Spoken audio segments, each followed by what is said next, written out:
on Parish Avenue.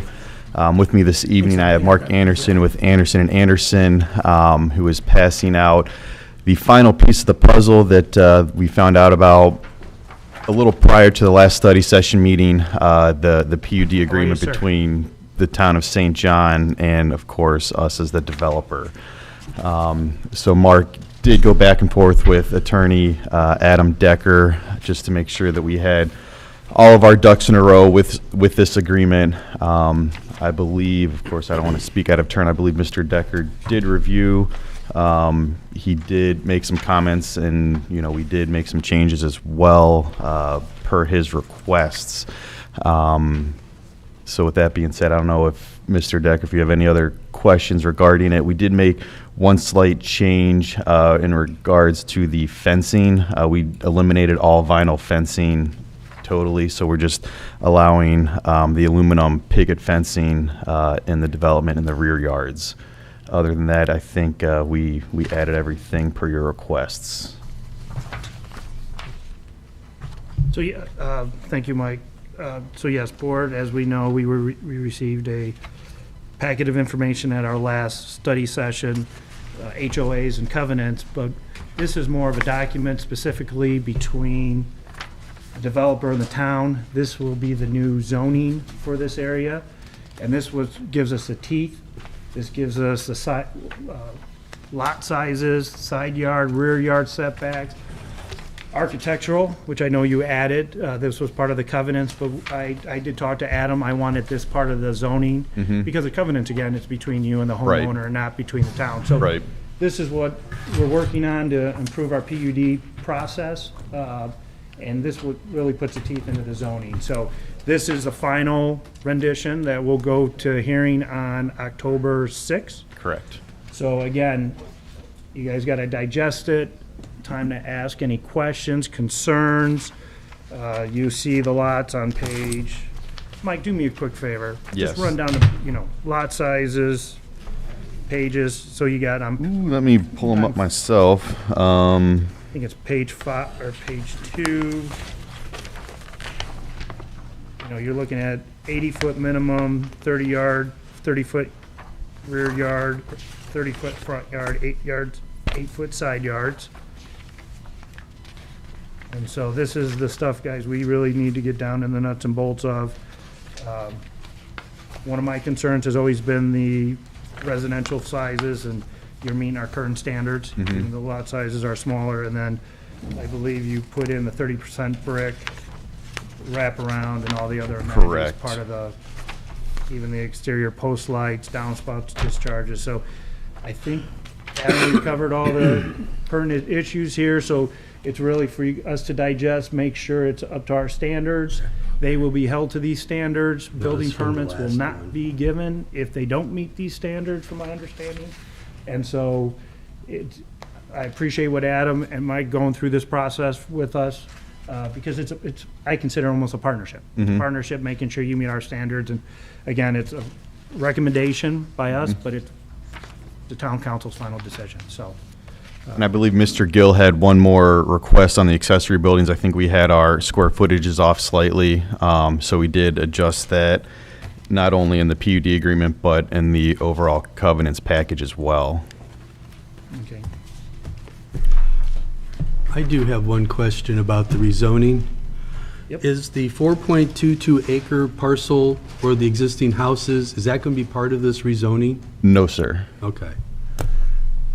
Because on the package that we got, it does show that whole rectangle being in blue. It's like it's the whole thing. I gotcha. Okay.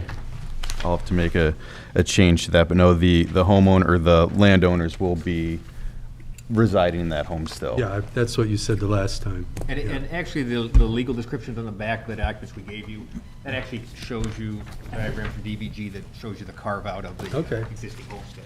I just wanted to be clear on that.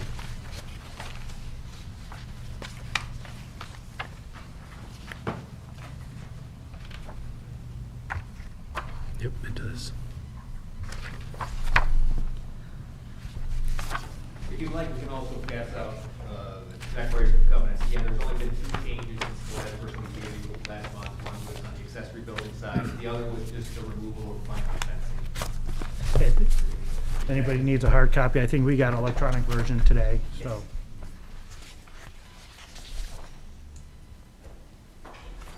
Sergio, have you reviewed this? Yes. Can I get your 2 cents? Comfortable? I am very comfortable. It's gonna help facilitate the review process for the building permitting process. Once we receive the building permits, it's spelled out clearly and identified so that way for us to make sure these developments or the proposed homes meet the guidelines here. Okay.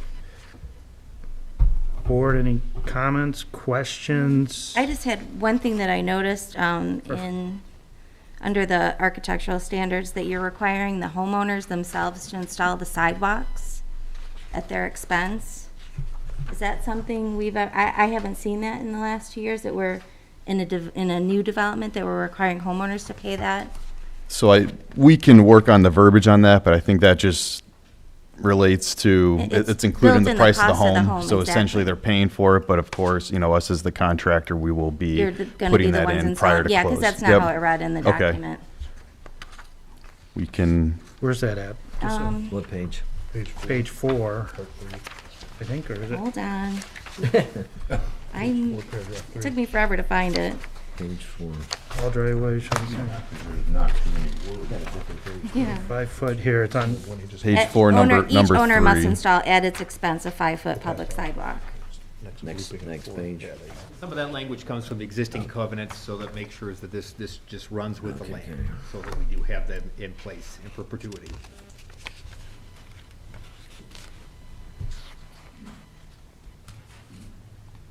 and guys, just to let you know, if you look above that on number 2, so he has gone to 30% of a front exterior of masonry, brick, or stone, unless it comes back to the plan commission. So just be prepared if somebody wants less than that. We're gonna be in a roll now, and I'd rather have 30%, I'll be honest with you, I'd rather have 30%. That means at least you're getting the majority of the front of the house.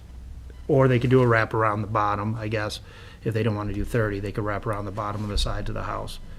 But, I mean, this is the most I've ever seen. I've seen up to 20%, but it was at the discretion of the Architectural Review Committee, which was the developer themselves. So unless, you want to be more strict, but then if they want anything less than 30% of a front exterior, wait, at least 30% of a front exterior. That means only 30% of the front. Is it 30% of the whole house? It 30% reads of here the at least front of the home. 30% of the front exterior. Correct, the front exterior. I don't know. You're saying 30% of the front exterior, so you're saying only 30% of the front exterior has to be brick? Correct. Which typically, in some of our other developments, were 20 to 25%.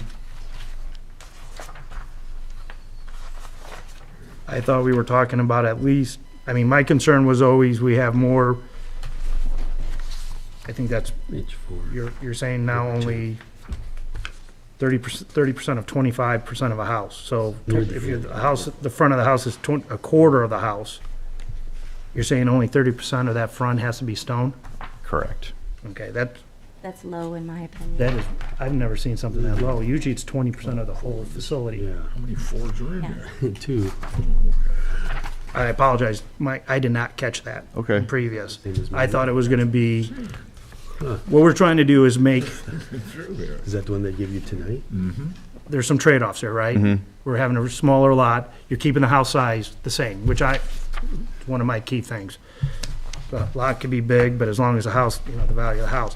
But I was trying to get to a point where we're controlling the architecture on the front of the building, and now it looks like how it reads is only 30% of the front has to be brick, and that was not the direction I was hoping that we were going. I was hoping for more 30% of the whole exterior, which would be the front, and then the 2 feet wraparound on the sides.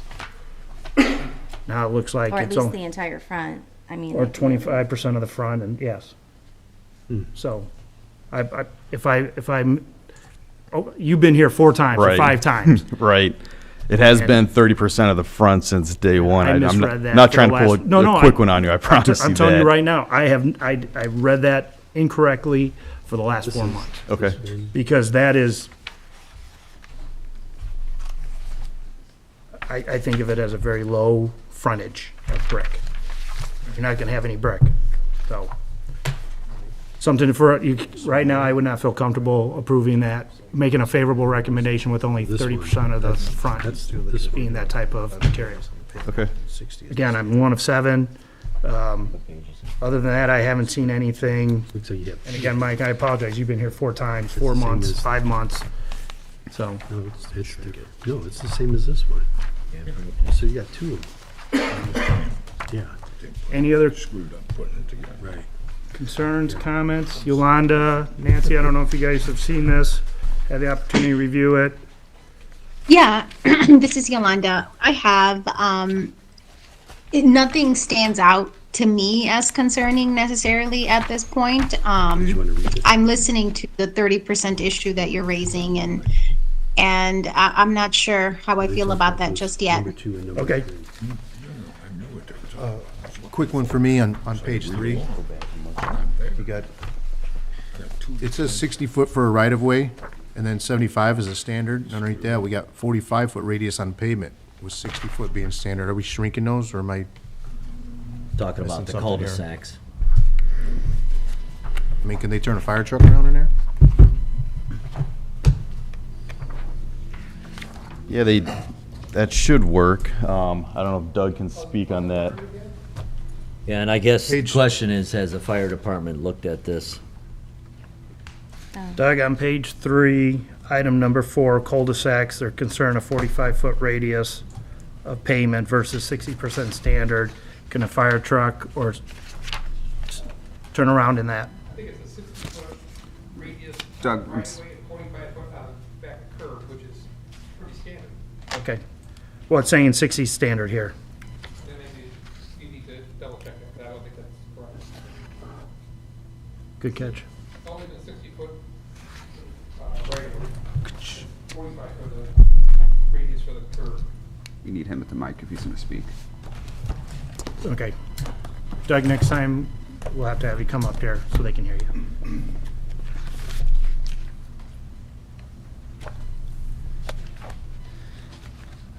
Any other comments? Questions? John? Yes? Cul-de-sacs are supposed to have a minimum outside roadway diameter of 100 feet and a minimum street property line diameter of 130.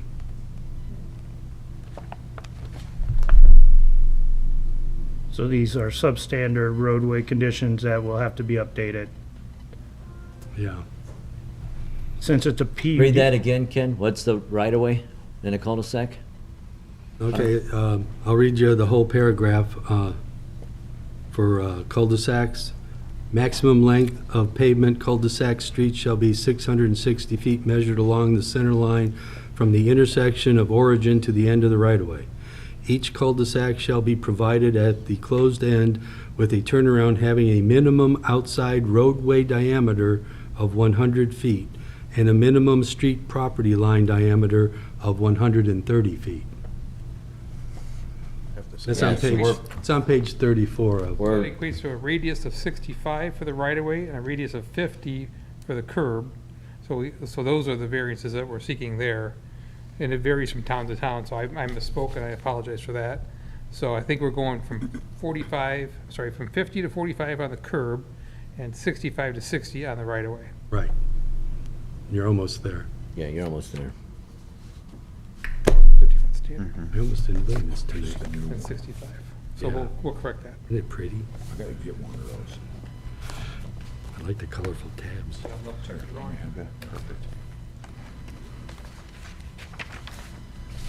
All right. Good catch.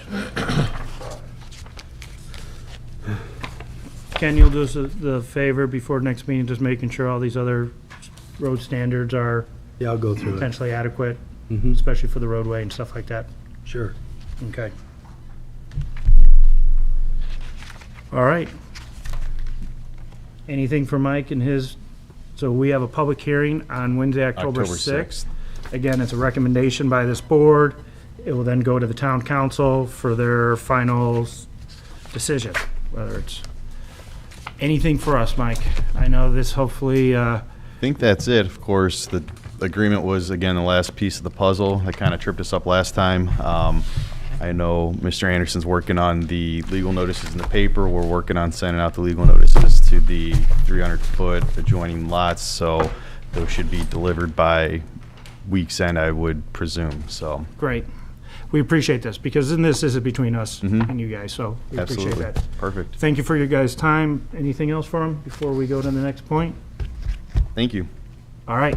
Thank you, guys. Jason, good catch. All right. Next on the agenda, we have the Gates Water Tower, proposed subdivision review for one lot on the southwest corner of Walnut and Sagebrook. It's zoned public. Oh, look who I'm going to call to the hot seat. How I are you, hope sir? I don't have to step down. No, I you're hope this good. mic will So work. this is, we own this property, right? We own this property. Currently, there is a settlement agreement between the town and BLB Development. As part of that settlement agreement, the town will be turning over the remainderment property that is on the east side that you're viewing here. So outlined in which the property that holds the water tower on the west side will remain the town's property. We will get this divided. We will adhere to the subdivision control standards, so we will be putting a sidewalk on this property, so we're following our own ordinances. And then we will turn the property over to BLB as outlined in the settlement agreement, and then they will move forward with what will be coming down later in the agenda. Okay. Can you make sure these guys do it right? It was done right the first time, it was just never recorded. Okay, I just want to Also, make yeah, sure. this property was never recorded, so we're going to go through the process of getting it all right now and recorded and subdivision control standards. So potential public hearing on the 6th for this, or yes? Believe so, yeah. Okay. Any questions? So then all this is doing, this will be replatted, divided, we'll take ownership, or the take our town will take portion. ownership of Yeah. the land around the water tower. Correct. I believe too, we're going to give it a new subdivision name, water tower subdivision, something of that nature, really generic. Gates Water Tower. Gates Water Tower. Okay. Just so that way it's memorialized and everything's recognized. Awesome, awesome. Any questions from the board to Chris? No concerns here. Awesome. All right. We will have this again on a public hearing for Wednesday, October 6th. Next on the agenda, we got item C, St. John Commons. This is a proposed rezone for a mixed-use development, 10 paired villa homes, second story single. Nick, how are you, sir? Good evening. I'm good. How are you guys? Nick, if you could do me the favor of introducing yourself for the Nick record. Georgiou, Sumac Architects, Griffith, Indiana. Anyone, or is it the one to be presented? From the 10th, okay. No, This is a update and progress report. We last appeared in July on this project. We've had a couple of meetings with Sergio and Chris and the owners. The owners are both present along with civil engineer Doug Roddick from DVG. This was the progress update of plans we submitted in a meeting we had with Chris and Sergio on September 10th. We're evolving some of the components, and there's what's different in this package that you have.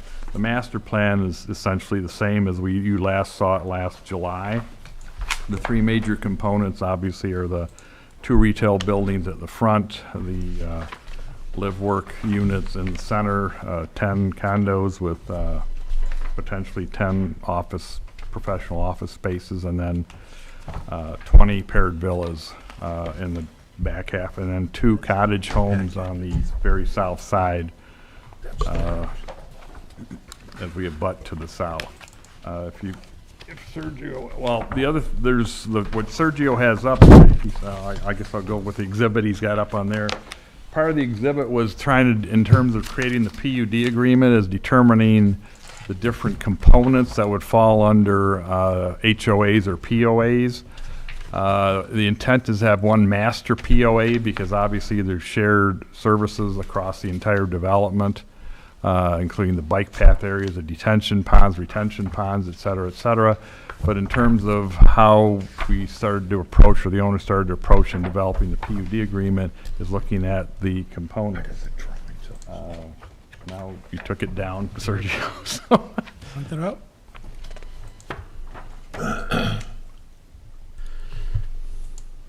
Okay, so Unit A, that document is not in the handout. This just literally was fresh from the other day. And the other thing, well, I'll get to it, but this was literally delivered today, which is the first draft of the PUD agreement. And it was emailed from Nathan Vist to Sergio, first pass. I figured I'd spare dropping it on your lap and expecting any review tonight, but this is the first draft, and it was sent tonight with a request by Nathan Vist and the owners to meet with Sergio and Chris next week to at least look at the first pass and see where we're at. But that cover piece, which is up on the screen, actually helps immensely because it shows how the development's broken down. And it's actually, there's a legend at the bottom. Item A is the commercial retail area. Item B is what they're calling the lifestyle, which is live-work units. Item C are the villas to the east. The bike path is now noted as a conservation area to the south. The fountain and the pond are common areas to the entire development, but they're also broken out relative to that. And then the two cottage homes at the far southwest end. So that helps the developer, at least I'm making some understanding of the PUD agreement in terms of how the POA and the HOA, et cetera. There are going to be covenants and restrictions for the villas, which is called the Villas of St. John Commons. That'll have its own covenants, restrictions.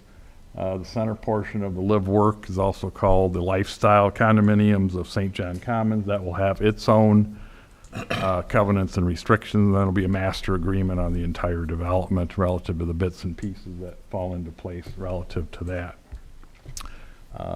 If Sergio can go to, I'll just show you the new plans that are in there. We started enlarging the retail, the live work, and the paired villa. The cover sheet's basically the same as it's always been. So I'll just wait till he rolls it too. And the master plan is not changed at this point yet.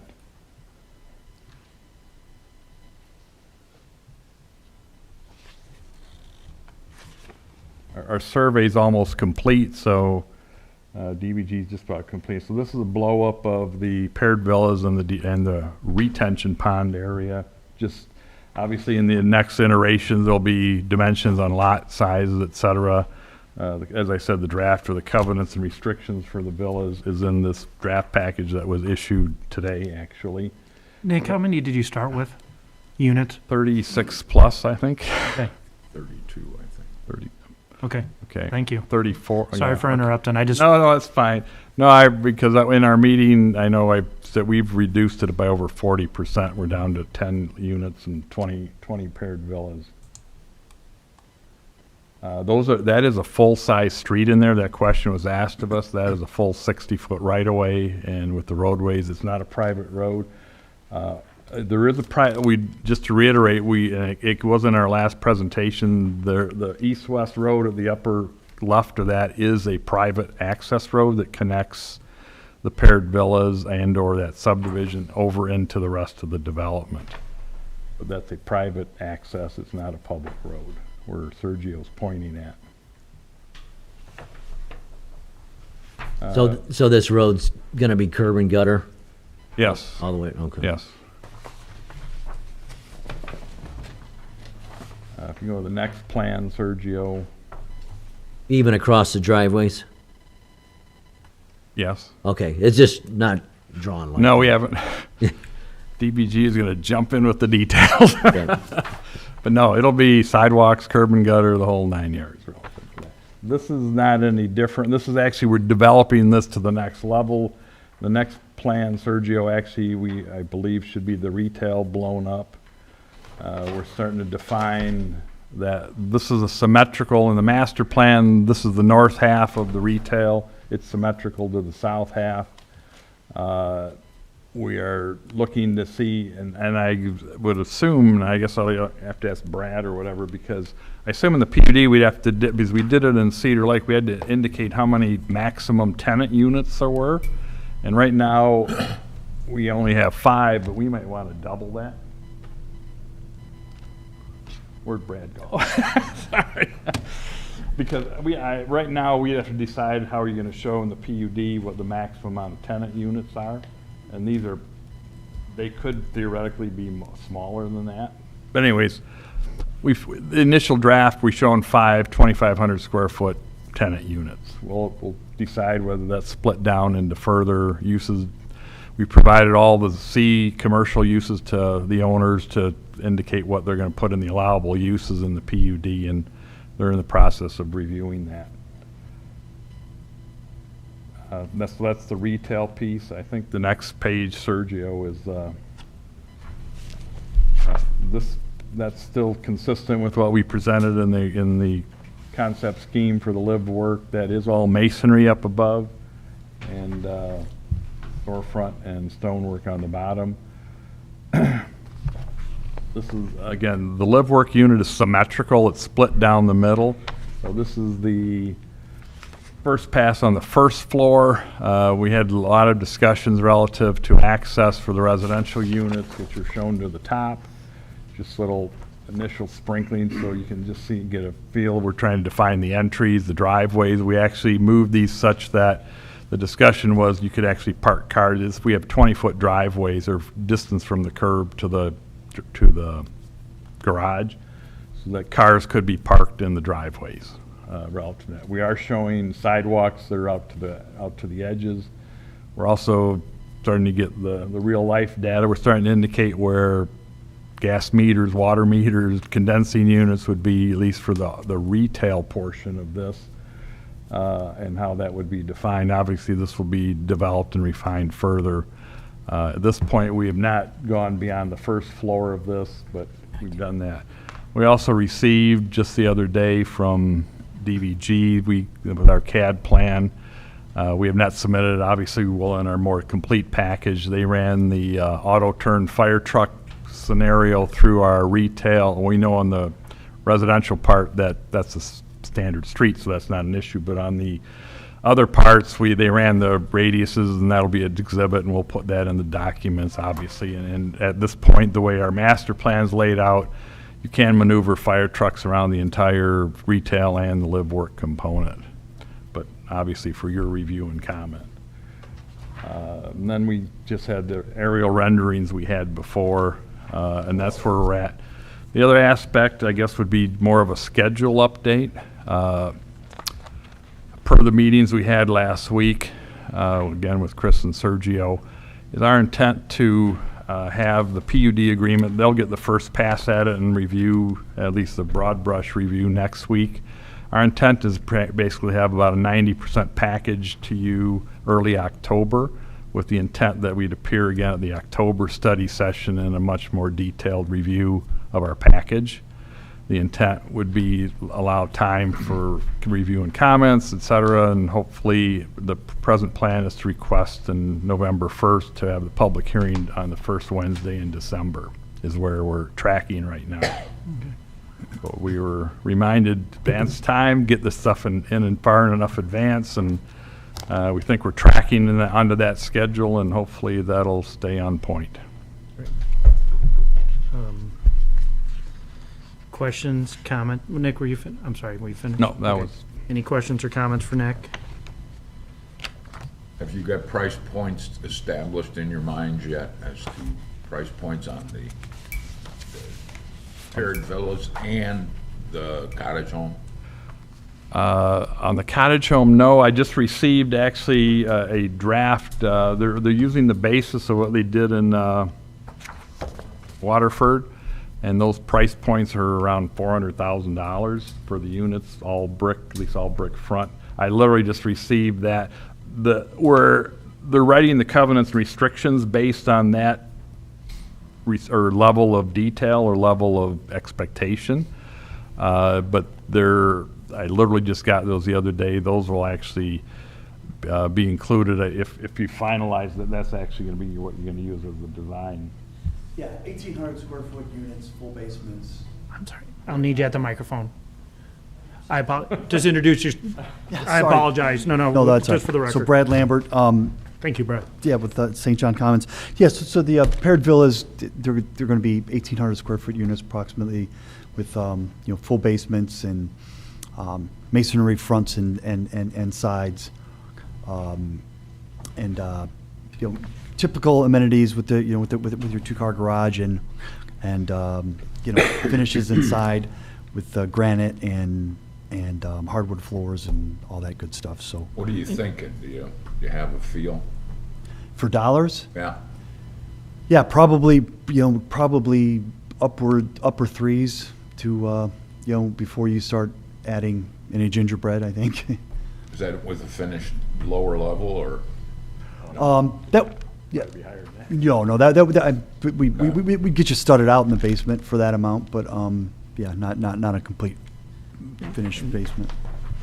Brad, Nick, I know you're saying covenants. And again, as Mike has been going through this, any architectural standards that this board sets will probably be in the plan unit development agreement for the PUD. So whether it's in a covenant or HOA, that's great.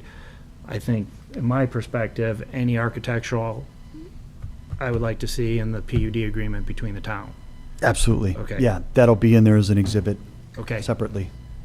But sometimes I get concerned when the covenants, because it will say at the discretion of the architectural review of the Architectural Design Committee. I'm trying to avoid that because that means it leaves it in your whoever the architectural review discretion. It leaves them in their discretion to change the standards. I would like that separate. If we say 30%, it's 30% in the PUD, not at the discretion of a architectural review committee in the covenants. Understood. So that's why Mike, if there's any changes to his 30%, it's got to come back to the plan commission. So that verbiage is, we could say it's 100% brick unless the architectural design review committee changes it. And that's outside our purview. So a PUD is trying to set the standards. So I would like to make sure whatever architectural standards you're thinking is in the PUD, not associated with the covenants that could be changed by an architectural review committee. These, I have no idea. Yeah, understood. That's my opinion. I don't know how it is with, We don't know anyway. so. A couple other things, just as I'm looking at this, since it is commercial, I'd like to know what the size of the parking lots are, or parking stalls are. I see you're gonna have signage. I wanna make sure the PUD includes all signage requirements. There's gonna be digital displays. Again, this is a whole new zoning area. So I wanna see how, if you're gonna have digital displays, signage, we need to start working through that as well, if we're on the design. So I see you have a couple, stands out in front, or, so just, let's make sure we have an understanding of how those are gonna look and feel and size and things like that as well. Yeah, absolutely. And Okay. we've been given some very good guidance by Sergio and Chris both in terms of what they expect to see in that document. And I know Nathan's been in contact with Adam as well in terms of getting it packaged in the way you guys want to see it. So. And then just, let's make sure we're not making any variance on handicap parking. We meet our current zoning. Yep. So we meet, so let's make sure we do that. You will get. Yeah, I know. We're getting better, well, I think we're getting better at this stuff. So we just want to make sure we're dotting our i's and crossing our t's and getting this PUD agreement put in place. But just, although you spelled out there, right now, they're not labeled. There's monument signs at the entry, you got Right. a boulevard, there's monument signs as you transition to the second, the live-work area. When we present the retail elevations or live-work, wherever there's signage, we actually will show you signage areas. Because, we'll have to figure out signage for the that's, No, and we do all that. We'll Okay. be presenting all that, so you Great. know exactly. And I basically go down your sign ordinance and see what you allow, and if there's some tweaks, we'll ask them if that's okay. But typically, we'll follow the ordinance. The monument signs will be different. We'll show them as what we propose, because typically there's one allowed, and we're having multiple ones, so obviously we present all that information. great, thank you. And also, when we do return, we'll have, full architecturals, elevations for the villas, floor plans, square footages, everything, so you can see, exactly what we're intending to build in terms of those paired villas. Great, and I'm gonna put Ken on the hot seat, just make sure, like you guys said, the streets are wide enough for fire trucks and all that, so I'm gonna put a little onus on Ken to just verify that, so. I'm sure Doug will work something out for us. All right, ladies and gentlemen, any questions, comments? Nick, any concerns from our comments that we had today? Any other questions you have for us on direction or? No, not at all. Our premise is to follow the ordinances and then see where there might be some unique variation, like I said, in the monument signs or something like that. But parking, I believe those are per the code currently, and obviously we got to verify, obviously, with the uses that we meet the minimum and all that sort of stuff. This is a whole new zoning area, or potentially a whole new zoning area, so we want to dot our i's and cross our t's with all the handicap and parking stalls and everything like that, and signage, so. And you'll provide calculations for how many parking spaces are needed. Oh, yeah. No, there'll be a landscape design with the table and chart, plus the signage chart. We do that too. And then we'll do that with the parking count and also relative to that. I don't want to put anything more on your plate, but it would be nice as we put these PUDs together, maybe highlight where there's a variance for us, so we know what the difference is. I can do that on Sundays. Or put it on the onus of the applicant. Because, it's right, they're looking to create a whole new zoning area, zone. I would say I have a handle on our zoning, but there's tweaks that, we can miss, and it'd be nice just to know what the variance is and the difference of size and what those difference are. So that would be nice to know, so.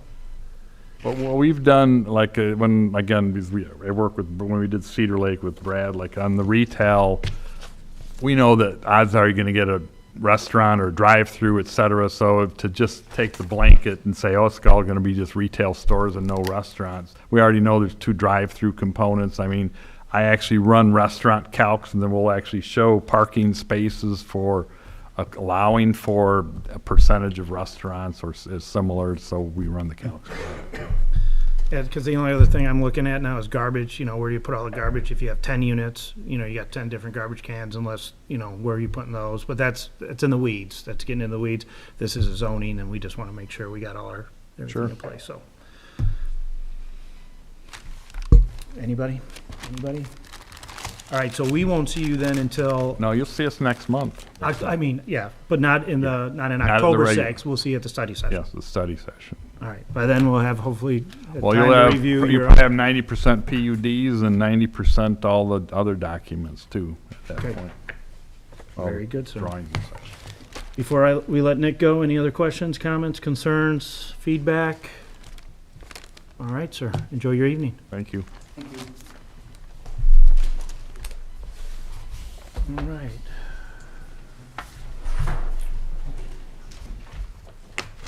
Next on the agenda is the Gates of St. John Unit 1H, proposed 3 duplex lot subdivision for 6 residential units at the west corner. This is by the water tower, right? Correct. All right. Tim, how are you, sir? Good evening. Tim, if you'd state your name for the record and... Tim Kuiper here on behalf of LBL Development LLC. As Mr. Salatas indicated on item B, this is the east part of that unplatted area. Pursuant to the settlement agreement that he referred to earlier with the town is transferring the east portion of the property, laying east of the current drive, over to LBL Development LLC. As part of that, we are platting these 3 lots consistent with that settlement agreement, which will be a continuation of the duplex units that are currently to the south of that. Tim, So as you I'm drive sorry. up, it'll look the same. I didn't mean to interrupt you, but I just Fine. want to clarify this because at our regular scheduled meeting in September, 2 residents came in and were concerned about the same issue. It's going to be consistent. I think you just said it. It's going to be consistent with those duplexes And that this- are currently there. Correct, and the settlement agreement specifically states that. So it's a continuation, it'll look the same, it feels the same, it has the same requirements, everything else. So we're not, you wouldn't know it's an add-on later on. Didn't mean to interrupt, but No, you're fine. I wanted to clarify that because the 2 residents that came in, that was their specific concern. It's a great question, absolutely. Sorry. No, you're fine. So the utilities are all already in place. The stormwater's already been planned for. Everything for both the water tower property that Mr. Salatas talked about earlier, plus this is already planned and built in.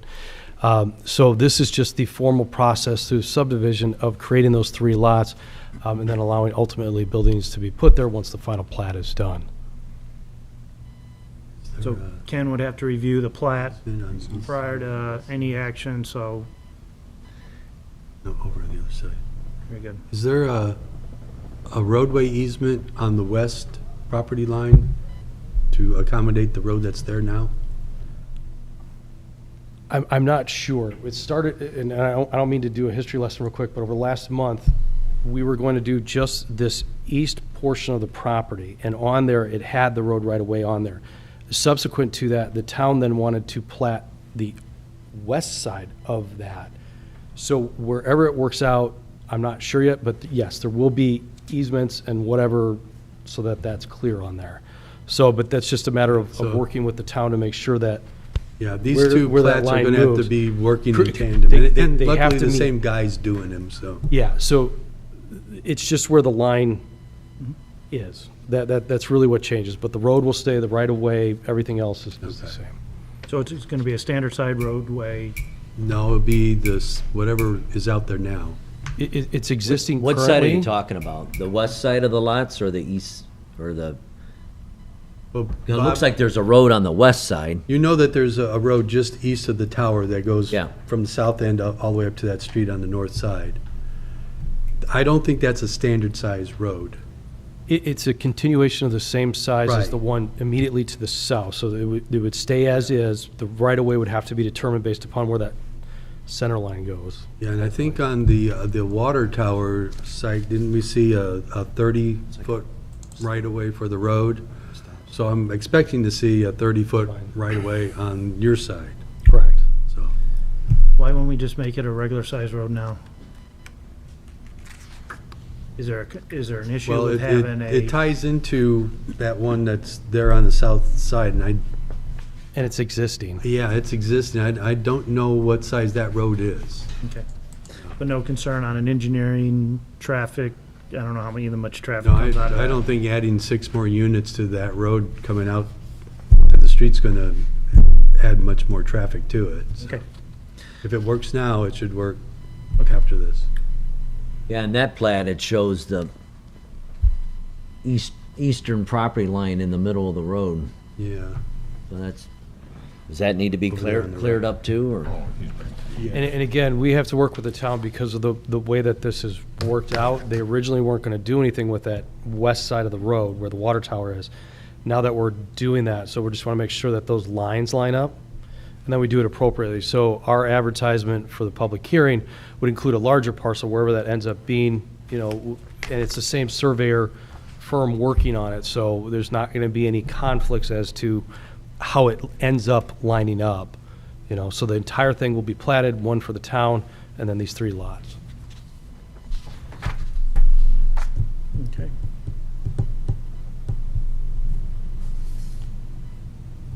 Questions, comments?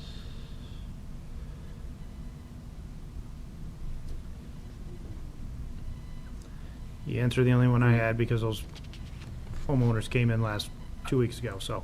Tim, question for you. Lot E, east of Lot E, is that a dedicated right-of-way?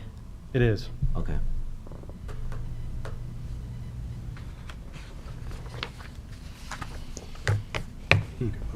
Here. Top of the page is north, correct? Correct. Yeah. Yes. Okay. Is there a covenant in the subdivision to the south? Yes. Will these have the same covenants? Yes. The same owner, same developer? Correct. Didn't make sense of what was going on. Same builder, maybe? No? Not sure why you didn't. Maybe it doesn't matter. As long as they're, There was a shift in builder, but not of the buildings. okay. So it's whoever the current one is. This way, just dead ends. But again, same requirements, same look, same feel as you're driving along there. You wouldn't even know there's a difference when they're finally Looks done. like there's a 40-foot Okay. I was thinking it was. easement here for this road. Anybody? Yep. Anybody? All right. we get you next again? On the Yeah, agenda, the gates of the we St. good for John, public, Unit 17B. we good for public hearing on October 6th on that one? Along with the Will water we be- tower property? Well, let me ask Ken, have you reviewed this? Will we be ready for public hearing? I Sergio, haven't Are re- we ready for public hearing on? I haven't received this plat or the water tower plat yet, so I need to get those so I can look at them. Tim, I will have to make sure that it's been reviewed by town engineer. I understand. And we're ready to go for Yeah. October 6th. Because you need to see the plat to review the plat to make a recommendation to us that everything's good. Right. And I believe all the public infrastructure is already in place, so there's not going to have to be a letter of credit Take like put up. 6 minutes. And would we, on something like this, Ken, would you do a first and second? Potentially, infrastructure all in place? Yeah, but you still have to wait the 30 days. We'd still have to Between- wait till, assuming primary was obtained in October, we'd still have to wait till November for the 30 days to expire. Tim, I guess the recommendation right now is get the plat to Ken so he has enough time. Yeah, and to again, review. they're working to make sure that that line, wherever that ends up, is correct, but I'll No problem. rely on Ken and Sergio and the town Yeah. to verify it's ready and able to go on August 6th. Okay. Yeah, and if I have any questions, I'll give Tony Strickland a call and Sounds work it good. out with him. Was that good? Sergio, you're good with that comment? Yeah, we'll work it through. Okay, very good. We'll work it through. All right, next on the agenda, the Gates of St. John 17B, proposed easement amendment to lots 1420 and 1421 for 120 row homes at 10705 Park Place. Tim Kuiper here on behalf of, I got to switch my hat, BLB St. John LLC, the owner of these two lots. This is also subject to the settlement agreement that we discussed earlier. Whether you guys knew it or not, these two properties did allow for apartments in the past. As part of the settlement agreement, that defined and allowed 120 row homes on these two lots. Now, we could come in tomorrow and apply for a building permit on these, but after talking with the town attorney previously, what we wanted to do, and that's why this is an amended secondary plat, is to identify the buildings on there, add the additional easements to reduce confusion, what buildings are being applied for, and all of those things. So that's why this is being called an amended secondary plat, to identify the buildings and the easements that are additionally being put on there. Identify the buildings that are out there currently, or? No, these are vacant right now, but there's units of buildings, and because there's 120 on two lots, there's unit numbers now on there where there's not before. This is just to help clarify when we submit for a building with units whatever through whatever, that these are the actual ones instead of this is the north part of the south half of. So it's to help provide clarity for the building department in processing those requests. This was a 5-story, 6-story building that was being It was proposed as up to 7 stories, Up yes. to 7-story, was it apartment? I thought it was like condos.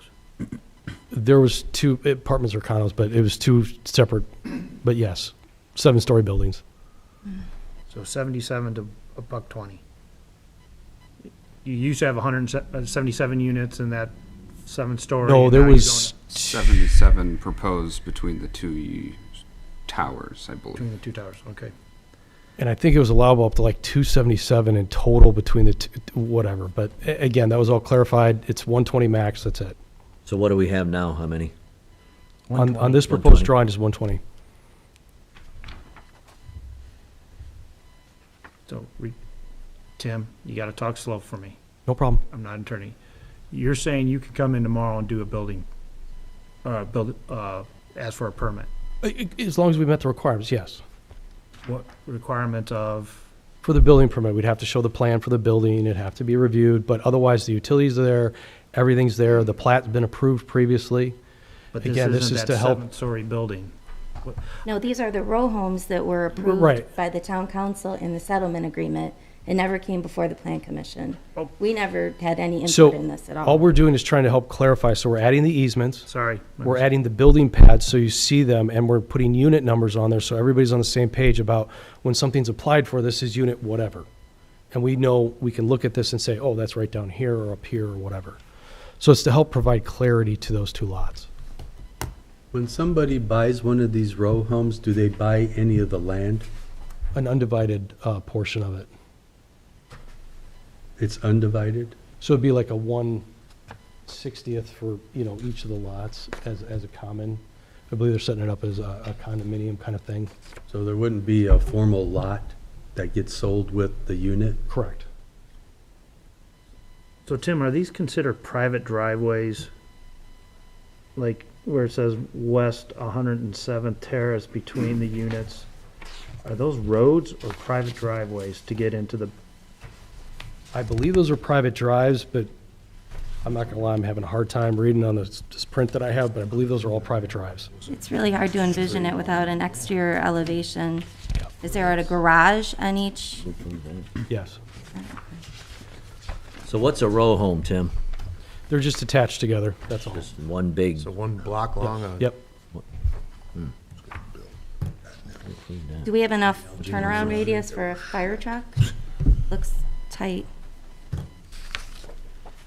When you go in and through there, that should not be an issue. Was the fire department ever notified before? No, but no one was consulted? if I could.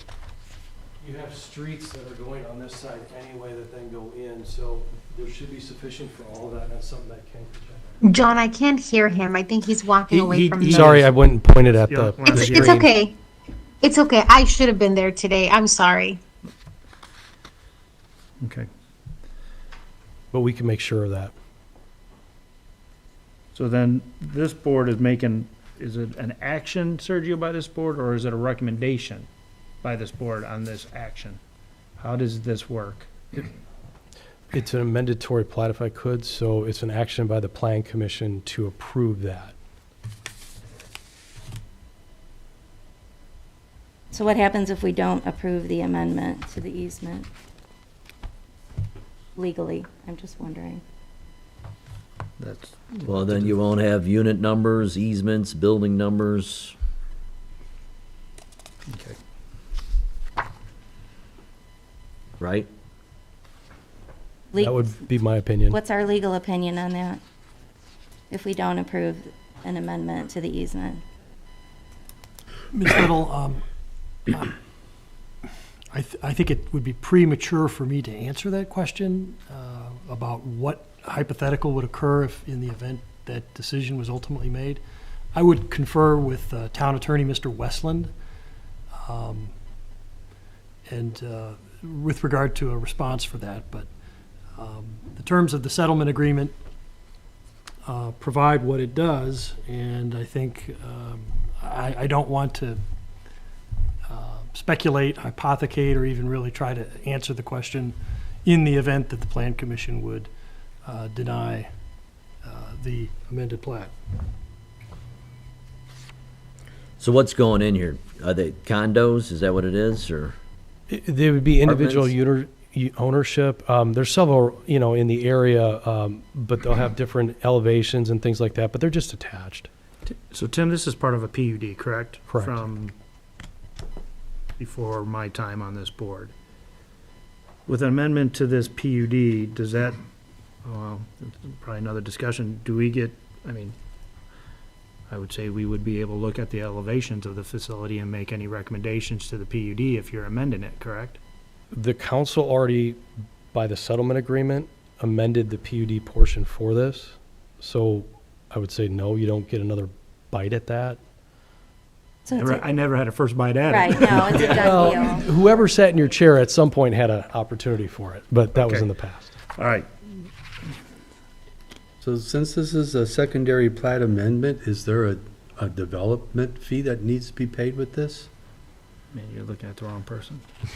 And if there is it a development fee for 2 lots, or is it a developmental fee for 120? It's still the 2 lots. It's just identifying the building pads on there. I would say there's got to be a review fee. You still have to do work on it and things like that. But the development fee's already been paid when we did the final plats to begin with. So, what if you have a recommendation or something on it? I know it's unusual. Yeah, A lot of since times this is there's an amendment, I don't know if another review fee kicks in. a lot of times there's not, but again, you're gonna have to spend time on it. So whatever review fee or whatever, I don't know how to otherwise answer that. Me neither. And what's the Okay. time frame on this? Are you coming in? I mean, we're ready, we could do it October 6th. There's no public hearing that's required with it because it's an amendment to the final plat. But, I mean, we're otherwise ready, that's why we're presenting it. Have you reviewed this, Ken, or do you still need to review it? I was only asked to take a look at the sanitary sewer and the water main. Okay. All right. I just had a question. Wouldn't it be up to the town council to approve the amendment, since they're the ones that approve the row homes, or does this land on our lap? Without speaking out of turn, but the plan commission is solely responsible for plats. And Oh, this is, okay, I thought it was just the easement amendment. I thought that's what we were So discussing. this plat puts additional easements on there for Okay. the utilities and things that Mr. Kraus was speaking to that he has to review or has reviewed.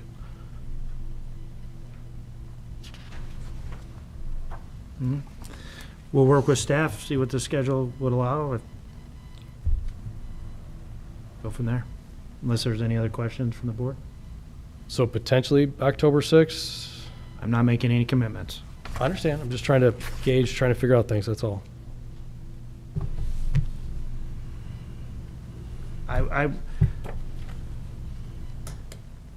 Again, I'll confer with staff to determine timeframe. All right. All right, Tim? Thank you. All right. And then before I leave the podium, I have two other items that I would like to discuss. If you would indulge me, and I'm happy to wait till the other two petitioners are there. They're also Gates items, and one has to do with a well. So anyway. The question, I understand what you're asking, if you could put additional items on the agenda. We can't take action tonight, it's a study session. I would have to ask for approval to put it on the agenda, and unfortunately, I can't take any action. And I understand you can't take any action. All I'm just asking is if I could speak to it at the end, if you would indulge me in that for a couple minutes, so. With that one caveat, it doesn't mean you hit a study session to get it on the October session. Well, I don't know, you guys can decide whatever you want to. I'm just Okay. trying to keep I things know it moving has to be forward. on a study session for you to bring it to a regular scheduled meeting. I know. Understood. And I just want to put that caveat because no action can be taken by this board, and if we want to add something to the agenda, I would want their buy-in as well.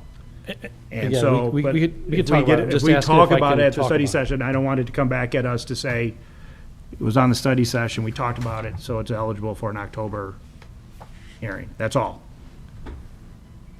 From my understanding, for anything to go on the agenda, it's got to be on, or on a regular scheduled meeting, it potentially has to be on a study session. If we talk about it tonight, I don't want it to come back at us to say, you talked about it at study session. It has to be on the, we want it on the October 6th regular scheduled meeting. I don't want to foreclose that just because you don't set the agenda in advance. It's not like you guys vote on an agenda, but again, if you just indulge me at the end, I'd appreciate it wherever it goes from there. I Adam? understand. I'm going to talk to our, Adam, he wants to add items to the study session recommendation. We don't make actions, we don't take action, we don't, I feel uncomfortable adding anything to the agenda without the consent of the board. And since we can't take action, if this was a regular scheduled meeting and he said, John, can I put something on the agenda? I would open it up to the board and say, it's at our discretion, board, how do you feel? If they said yes, more power to it. It's a study session, we don't take any action. I feel uncomfortable, I don't know as president if I could do it, but Say no. Mr. Chairman, you're correct in that agendas can be amended by unanimous consent of all of the members of the commission. But you as the chair are conducting the meeting. And if for purposes of tonight, you want to adjourn the meeting following the last agenda item and not entertain discussion with Mr. Kuiper, you're certainly not required to do that. So. if I do entertain hearing it tonight, is he then, based on statute or any, eligible to bring this up at the October 6th meeting, since it was discussed at a study session? I don't know the answer to that question. I think that simply having conversation at the meeting would not satisfy, I think, any requirement that there be I don't think you can. I just say no. that the applicant has participated in a study session. All right. In accordance with our. I want to play nice, I want to work with Tim. Tim, I would love to have you hear this, but I just think it's causing more confusion. I've just caused more confusion. We'll just wait, Tim, to the next meeting. Yeah, if I could say, just because the general public was not notified when the agenda was sent out on Friday, I don't want to get into the habit and get any of our petitioners in the habit of dropping anything on us last minute. I would prefer that everybody get their things submitted on time before the agenda is published to the public. Yeah, we need to be transparent. Okay, no, and That's I how don't think Tim's trying. that's how the I think council Tim wanted us to- to be, and that's how we should be. So that's how I'd leave it. Very good. Next thing on the agenda. I'm happy to go home. I was just trying to get a well that the town is looking to get, looking to get a well platted, so I was trying to move that forward, but you guys have a great evening. Thanks, And I will Tim. see you October 6th. All right, see you October 6th. Thanks, guys. Next on the agenda, thank you for the insight and guidance, Board. I appreciate that. Sometimes I need it. Thank you. Yeah, same. Next on the agenda, we have item F. We got I'm going to say Smythe, hopefully I did that correctly. Smythe DDS Proposed Development Site Plan Review, Medical Office for a Dental Practice. This is Zone C2 PUD. Sir, if you do us a favor, when you get back up to the podium, state your name, organization for the record, please.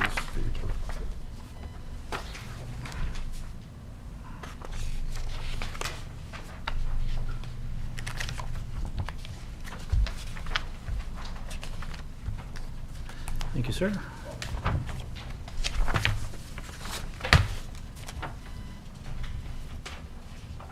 Thank you. Do you want to leave extra? Oh, you did. Never mind. Perfect. Thank you. Are these the same? Oh, they're so separate. there's a civil If you want to leave them with each one of these. Perfect. Thank you, sir. Sorry, Sergio. Thanks. Are you out? No. Oh, okay. I mean, we could. No, It's you can okay. use this There's one. none in the file. There's nothing in the file. You want it? No, I'm okay. Good evening, everybody. My name is Jeff Kilberg. I'm with Apex Design Build. We're the design, build, architecture, and design firm representing Dr. Smythe on this property. Let me just get my computer turned on here. So we were here a couple weeks ago for the original study session. We've made some very minor changes here to include a transformer location for basically NIPSCO to identify that location, and a future generator location as well. We have eliminated the fencing at the property and have decided to go with a little bit more appealing look with landscaping. The grand scheme of this is to get a affirmative direction on the site plan.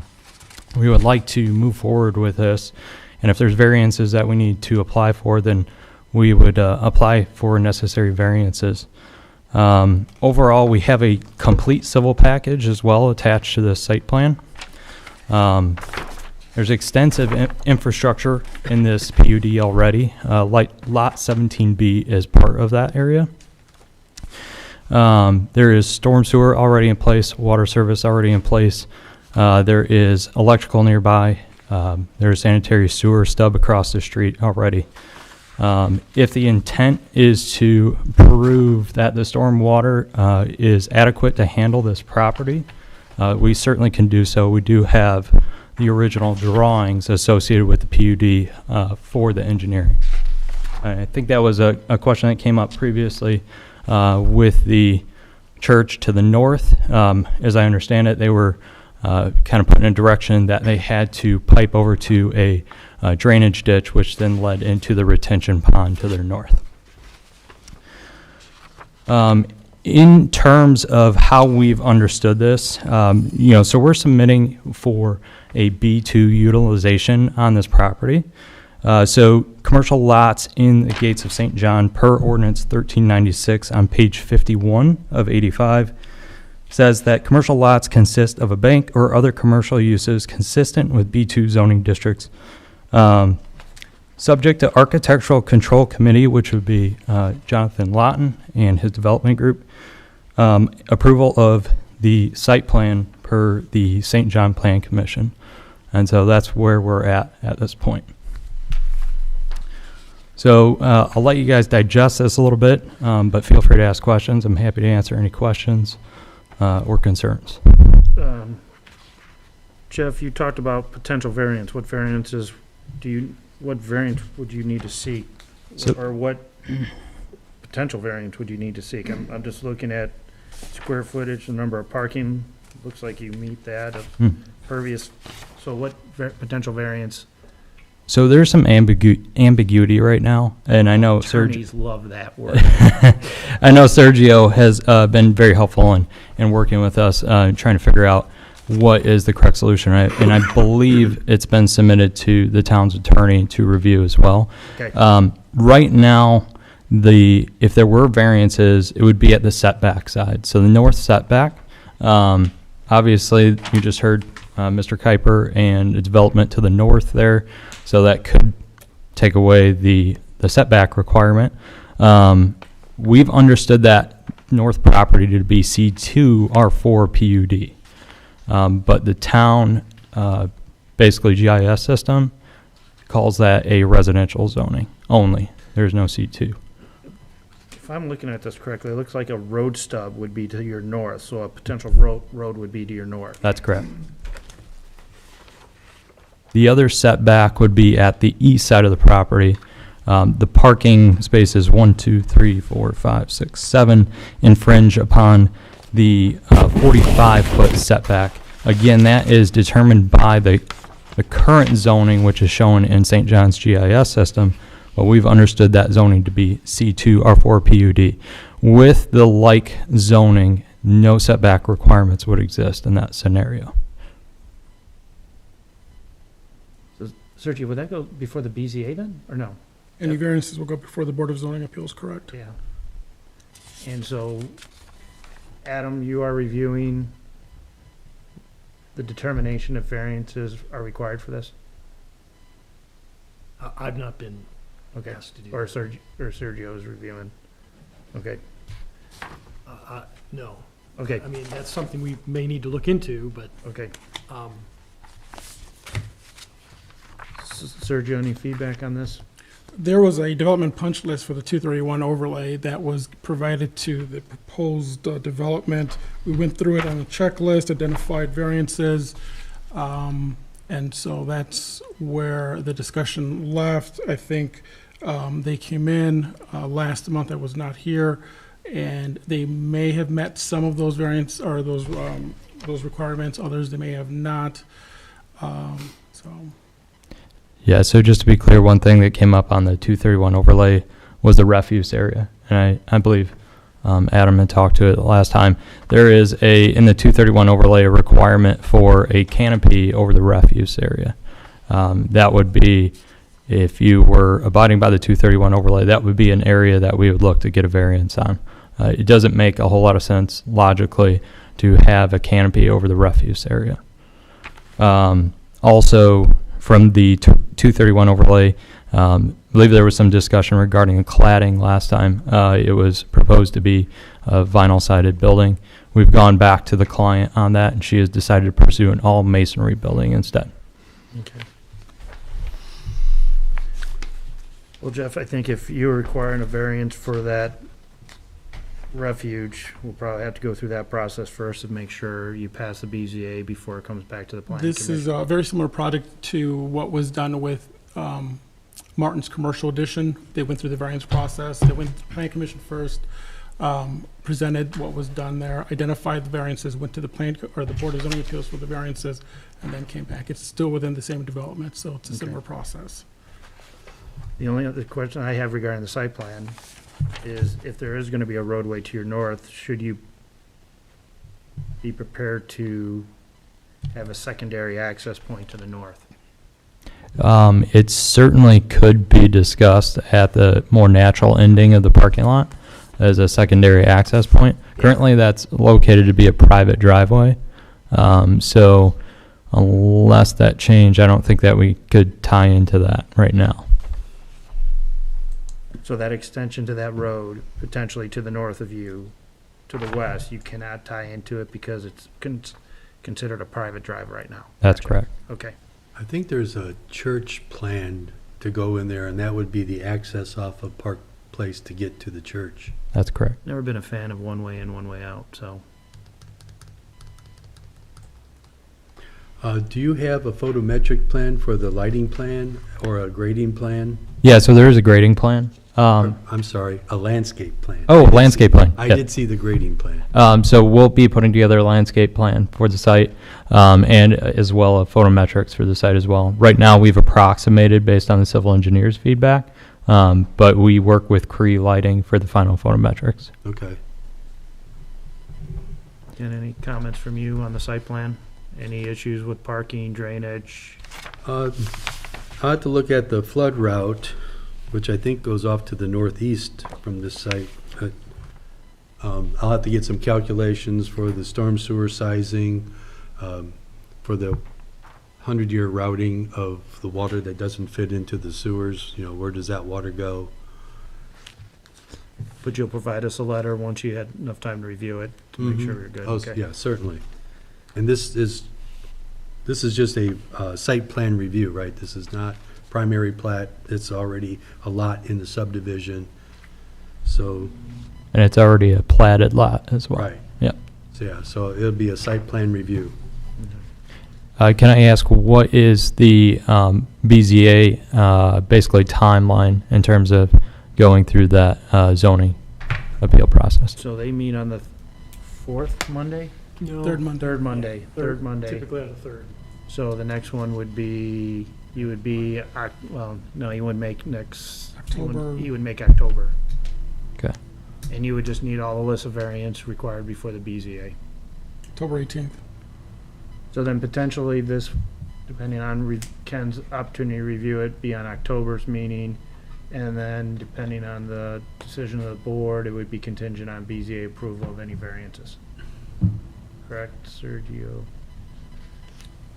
For the review on October 6th Yeah. from the, If Ken has enough time to review the site plan, give us a recommendation to the board, it potentially could come on the 6th. yes. Contingent on BZA's approval of any variances that is determined by the town at their October 3rd Monday meeting. So just a quick question as well. Sergio, is there any idea in terms of time frame on when we may gain some clarity? Because unfortunately right now we're kind of stuck between two political organizations. And we're trying to give some direction to our client in terms of the process for this. So what is your question? So I'm just looking for clarity when it comes to, obviously there's a different perspective from Mr. Lawton in terms of development and what power the PUD has in terms of approving and what process we need to go through with the City of St. John. So I'm just curious if there's any idea when we may have some clarity with respect to that. So my understanding is if the intent is to obtain a building permit from the town of St. John to construct this proposed structure, you must follow the current policies and ordinances in place, unless they are in a direct conflict with the annexation agreement, any other agreements or covenants. We have identified where there could be some conflicts, and where there are not conflicts, you must comply with the current codes and policies in order to obtain a building permit. Okay. So will there be a public hearing? There won't be a public hearing for a site review? Public hearings are at the discretion of the Plan Commission by their standard operating procedures. If they choose to have this go to public hearing, they can. It's a site plan. Because it's in the 231 overlay district. Yes. Because usually if it wasn't in the overlay district, you wouldn't need a public hearing for a site review plan. The way the practice and procedures for the Plan Commission identify for site plans, it's at the discretion of the commission if they want this to go to public hearing. Okay, so I think our next action, Jeff, just to let you know, is that on October 6th, we will make a determination if you need to have a public hearing. Okay. This board will have to make some sort of determination, and that public hearing then would have to wait till October, November, because you would need time to publicate the public hearing. So action would be next October 6th, would be notification if this board is requiring you to have a public hearing. Okay. And Jeff, I'll let you know if Sergio and our attorney recommend it, or they believe it is in the discretion, I will follow their recommendation, so. Okay, that's fine. I It understand just, you're getting, I understand you're getting conflicting messages. yep, As President Planning Commission, I will rely on Sergio and his tenure and expertise on this stuff to determine the best direction for this. okay. Awesome. And again, you're saying the exterior is now masonry, so we have no control. See, again, this is a Correct. this is why I'm being a pain in the ass to the other developers up early. It's part of a covenant. It's not between the town, and Jeff, I'm just using you as an example. The covenant is between the developer and the owner. It's not between the town and the developer. That's why Adam has requested this PUD agreement, which I think is great, because those requirements are specifically required by the town and not a covenant or an HOA agreement and things like that. So this is a perfect example of why I'm trying to make architectural specifics to our PUD agreement. So thank you, Understandable. Jeff. Yep, So- thank you. And Sergio, just want to make sure I did send the PUD agreement for this property. I want to make sure you did receive it. When did you send it? Oh, gosh, it's been about 3 weeks ago. I'll do a search and see what I have in the files. This Okay. is what I've got now. We did get a full copy of the original PUD, so, Oh, we do have that. okay, We have that, yeah. okay, perfect. I mean, Ken and Sergio, Ken, I'll use your engineering advice, or, I mean, should we look at having the site plan? I know it's a private drive. You can't force them to put a stub there, can we? I would just hate to miss the opportunity if that does no longer a private drive and it becomes an actual roadway. Could add a secondary stub out of this site, so, all right, but we can't do it now. We can't force you to put it onto a private drive. Well, I was going to say that would be determined by the process of which you move through with Mr. Kuiper and Mr. Lawton on the lots to the north, so. Oh, okay, so his, The two lots that he was talking about with the units are directly north of that private driveway.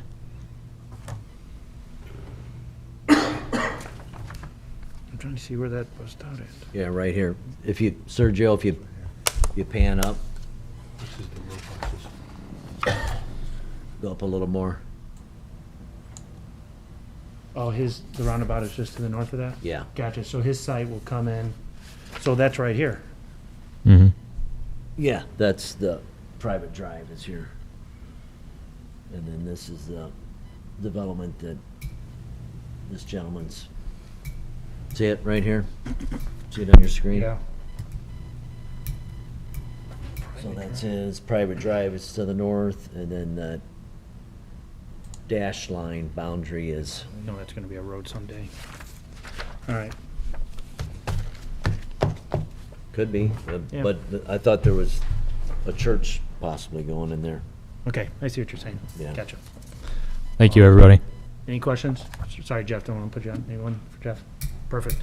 All right. Last but not least, we. Item G. Thank you. We have proposed subdivision for 60 single-family lots.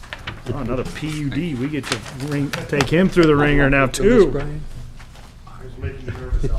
Yeah.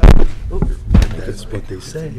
I I know it's putting the Yes. newspapers out of business. I don't know about you, but Thank my you. eyes don't get better with it. Why not? I don't know, bad genes, I'm not sure what it is. There you go, sir. All right, thank you. More or less.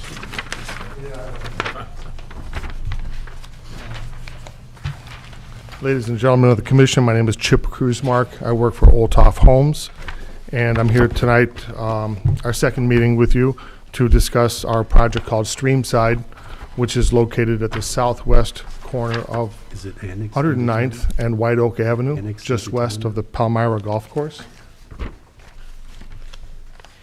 You're doing your-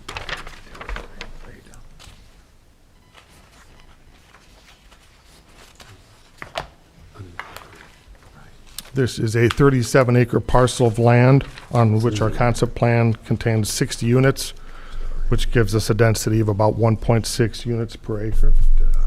So Chip, what would that be if there was no existing wetlands Would that be an R2 or Well, we're looking to approve an R2 PUD. R2 R2 PUD? PUD, yes, sir. Exactly. I don't know if you can zoom in on that at all. Has this been annexed yet? No, we're in the annexation process now. In fact, the public hearing is next week, Wednesday. And in speaking with Chris and Sergio, I asked if I could attend a few workshops to kind of get the ball rolling on it. Not asking for approvals yet at this point, just guidance and feedback, so that once that annexation process is approved, we've all got a pretty good handle on where we are. And I won't have to waste too much more of your time. At that point, we'll have discussed it a few times. Does that sound right, Chris? Yep, that's about how the conversation went. So on the next Wednesday's meeting, for the town council, like Chip said, we'll have the first reading of the ordinance and the fiscal plan for the annexation.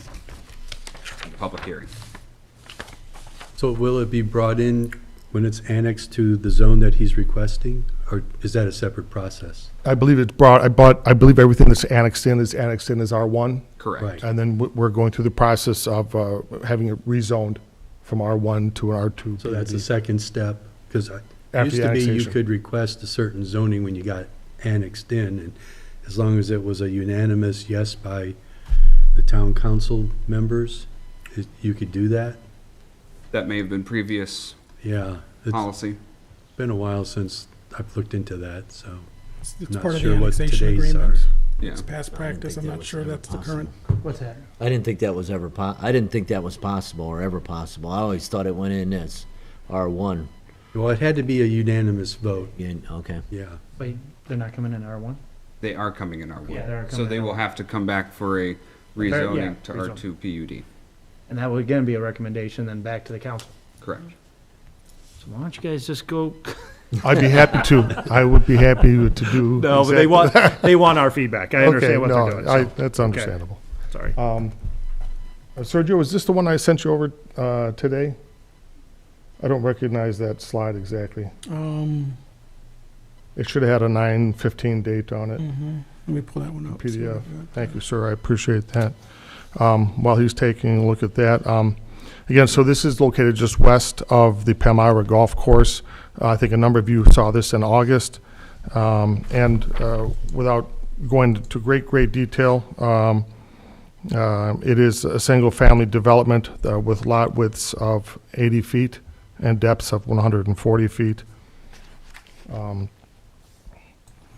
Again, it's 37 acres. There will be approximately 11 acres of park, ponds, and berms and paths on the site, which represents about 30% of the entire property. So I believe your email indicated that you would be bringing it to the meeting. You did not submit anything electronically. What I have on file right now was the last thing received was the covenants and restrictions. Right, I emailed you this afternoon the PDF And there was of no this. attachment. You just said that you would be bringing Okay, this. well, you know what, I've got a thumb drive. Can I get that for Okay. you real quick? All right, thanks. Or put it.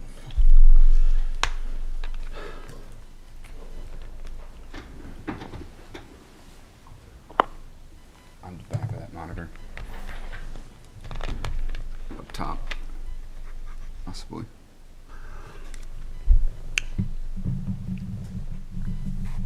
It's entirely possible I sent you an email saying here it is, and I didn't attach it. I don't know about you folks, but I've probably done that more than once in my life. Look at these great pictures, and we said more than darn pictures.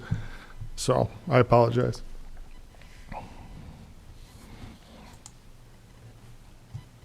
There's a PDF in there that's probably a little bit smaller, one load a little quicker.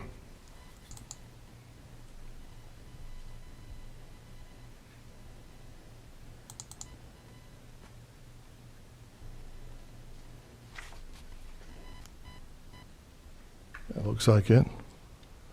First time I've seen Very good.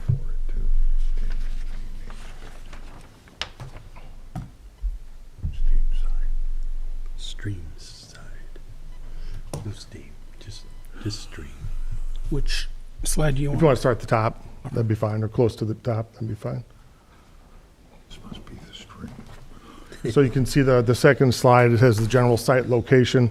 For ease of clarity, I've got us as the red dot, the town hall, and then the site location is the purple star in the bottom left. with Ileana High School to the far west, the baseball fields directly north.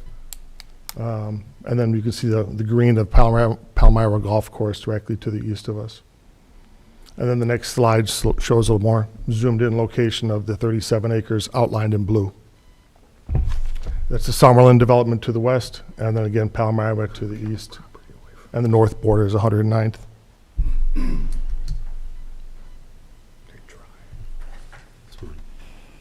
One of the comments that was made at the August meeting was spoke to density. So what I tried to do on this slide is show what some of the densities are of adjoining properties. To our west, our R1 zoning is 1.3.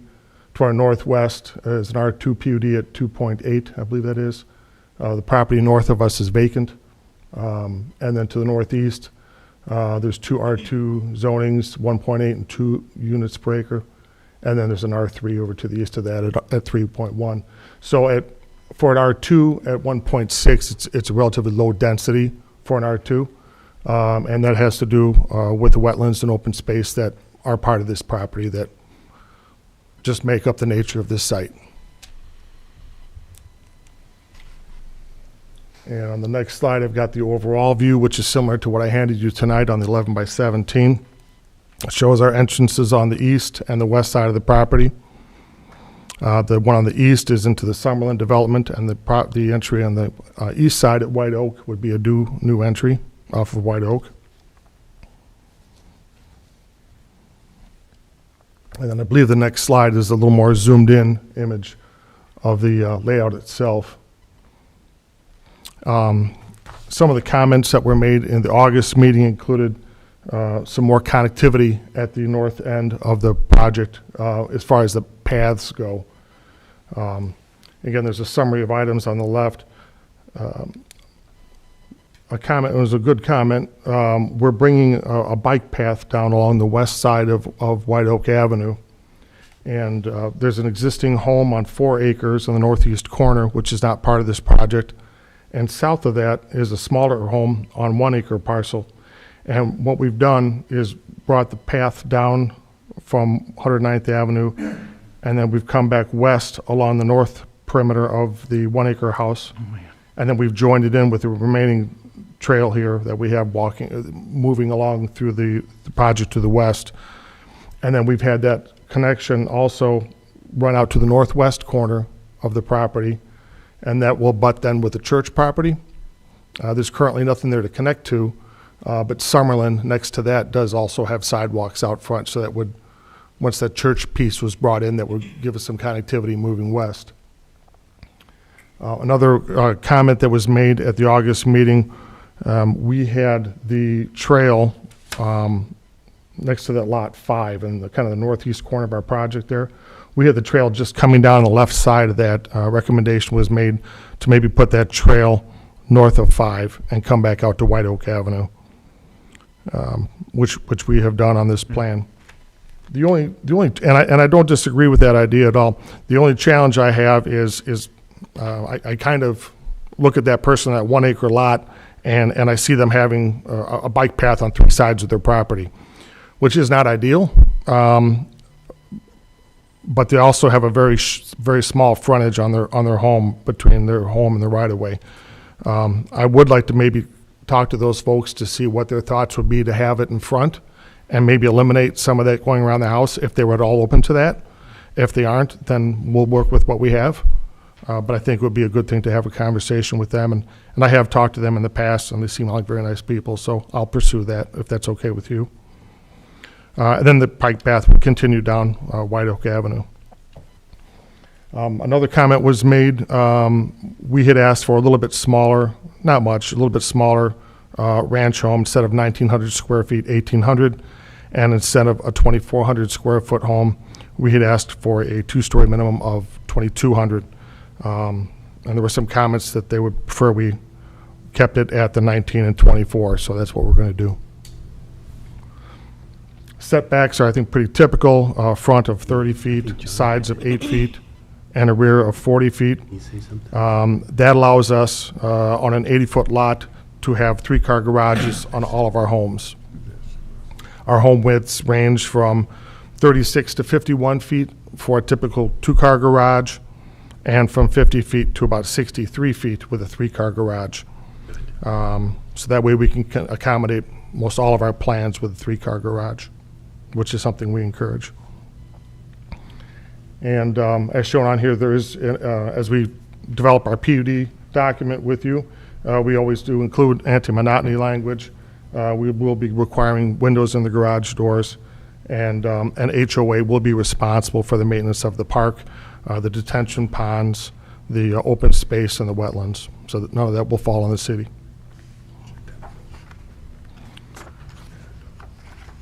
And then after this, I have some pictures of the homes, which I think you may have seen from the last meeting. If not, you're more than welcome to, we can go through those as well.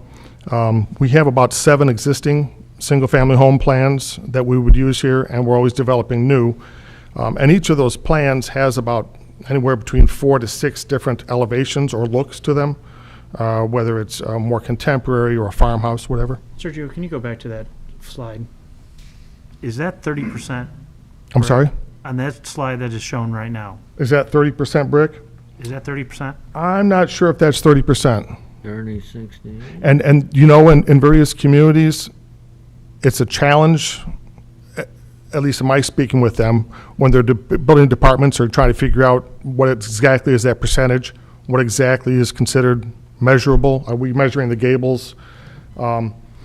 It's often easier for us and the building department to say, you know, we'll provide a knee wall or a wainscot of masonry on the front elevation. And that's pretty clear and concise. We don't have to measure. We know what we're going to get. In this case, that's what we're showing here, is a knee wall of masonry on the front of this home. Okay. I would not try to guess what that percentage is right now, because I would probably be wrong. But these are, again, some of the images that would be of the homes that we currently build. And for each of these, again, we have somewhere between 4 and 6 different elevations for each house. And that all falls back to the monotony of making sure we don't have the same elevations and the same colors next to each other. For example, that plan, we've got about 5 different looks with different dormers and gables and pitches.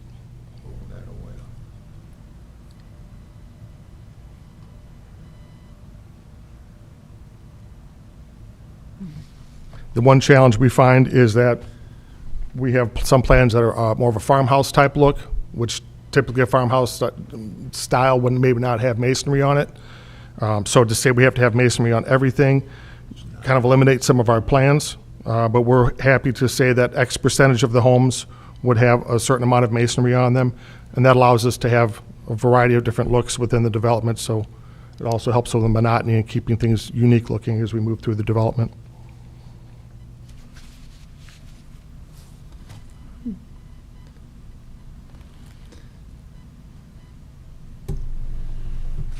Chip, anything else? For No, the sir. good of the cause? No, sir. Happy to hear what you have to think. Questions, comments from the board? Come on, I've been doing all the talking tonight. I don't take up this. Your question with the 30%, I probably would say it's not 30%. So- I mean, if you take the garage, that's a big area. You know, if you include the gable ends, Yeah, do you include them, don't you? that's Yeah. yeah. So Chip, Yes, sir.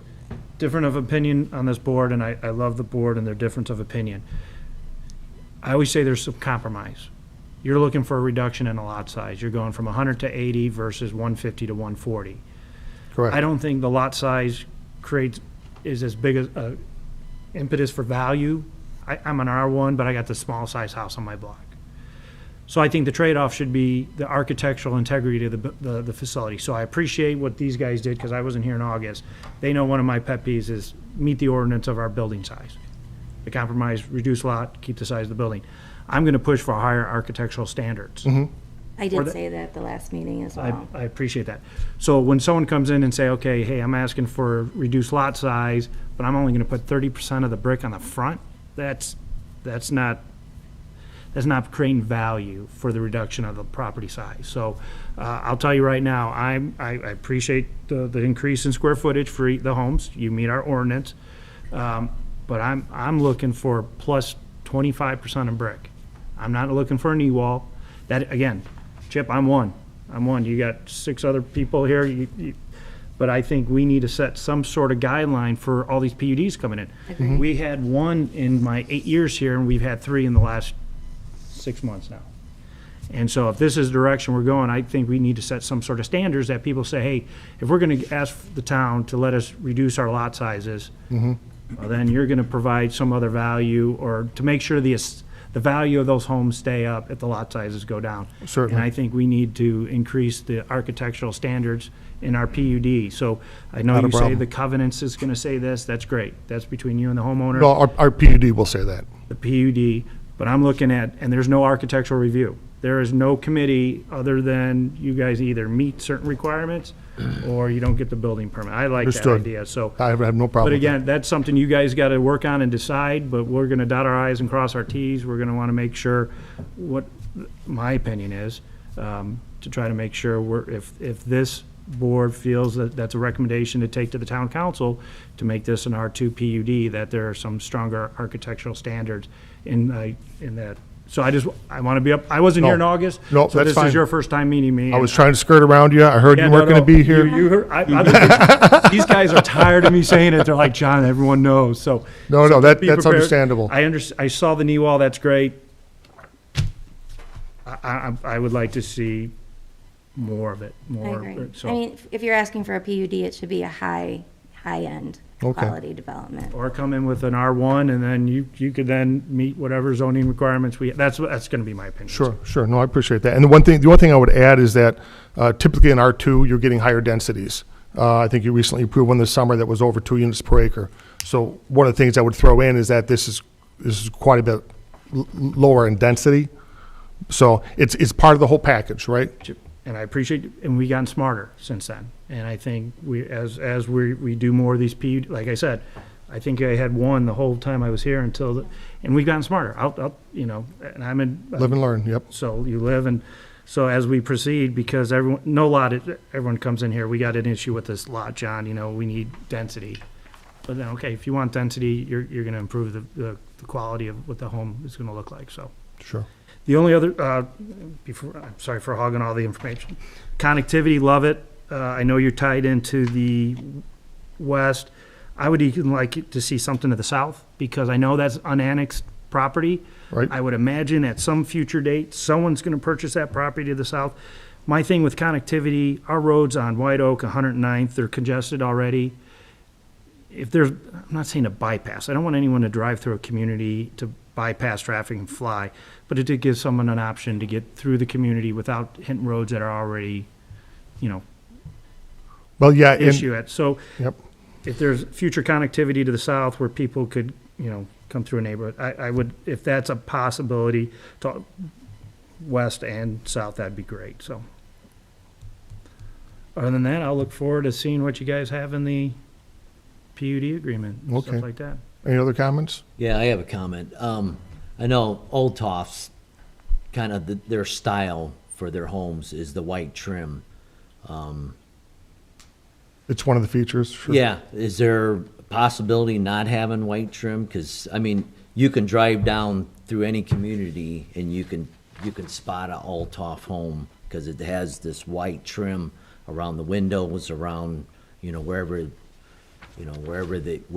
put trim, there's white trim. Is there where we can get away from that and not have white trim? You mean, for example, if you had a gray house and you had a lighter Just gray like trim? every or house you darker? look at on these screens has all this white, wide trim. Uh-huh. As long as it's not wide, it's not. It's probably typically 4 inches. Are you saying white? White. Like the color? WHITE. He wants different color trim. Well, that's part of the whole color package that the person picks when they build their home. So again, I'm just showing you some It images just that are seems like it's a samples. standard for Well, Old Toff homes. If you yeah, I mean- drive down 93rd, just west of Klein, Walden Clearing. yeah, on the north side. Uh-huh. I mean, you. It's popular. yeah. People seem to like it, but that doesn't. Wider. But that doesn't mean that they're locked into it. That there are different options. So, but it, so all those homes chose the white well, trim. well, I'm I'm kidding. I'm trying to be funny now. I'm sorry. what am I gonna do here? No, I wouldn't say that there may have been some pre-built homes in there that we chose that, and then there may have been probably more that were chosen by the property owner when they had the home ordered to be built. I think it's still just a very popular thing right now, but there are other trim colors they can choose depending upon the color of the house. As long as it all blends and looks nice together. I guess white is universal in that it blends with a lot of things. I've got white trim in my house, so I don't know what to tell you. I'm kind of partial. An example, there's a example of a more of a farmhouse type look. This one does have some masonry on the front. Some folks want more of the pure look, but it doesn't. And that's where we kind of get into the levels of masonry debate internally even. But that's something we can continue to work on. And like I said, we've had some projects where it was required on every home, a certain level of masonry. And we've had some where, it was 50 or 75% of the homes must have a certain level of masonry on them. And that allows us to use some different floor plans in that development.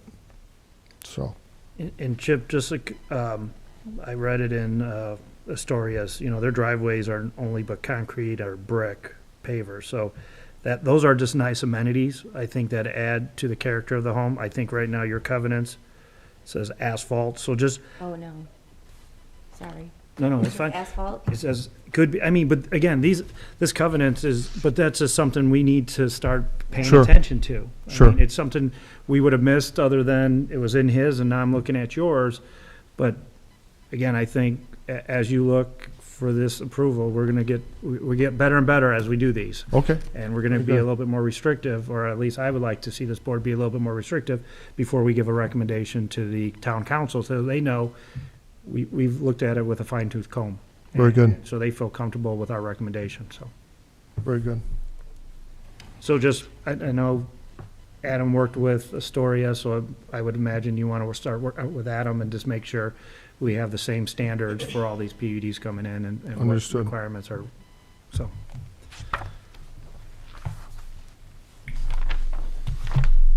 To the board, any other comments, Anything else? questions? Anything else for the good of the cause before we get to go home and, Finally. Enjoy the nice weather tonight. yes. Sergio, Adam, anything for the good? Chris, you guys? So- No. Awesome. Very good. We are Thank you very much for your help adjourned. tonight. I appreciate it. Thank you. Thank you. Christine, I think it's part of your. For the sake of Sergio's sanity, can we all agree that if Trim to it. developers don't meet the